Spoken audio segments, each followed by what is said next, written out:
পরিমাণ শরবত আমাদের এখানে আছে, আপনারা খেতে পারবেন। তাই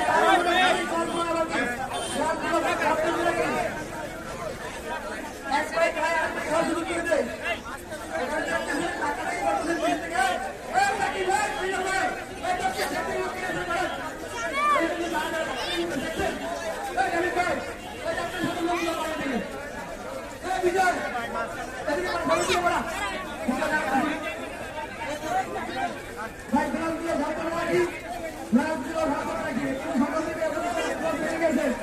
পর্যাপ্ত পরিমাণ শরবত আছে, আপনারা খেতে পারবেন।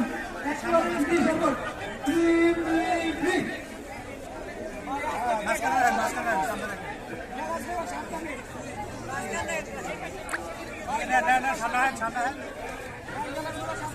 ভাই আপনারা তাড়াহুড়ো করবেন না, আমাদের এখানে পর্যাপ্ত পরিমাণ শরবত আছে, যা আপনারা সারাদিন খেলেও শেষ হবে না। তাই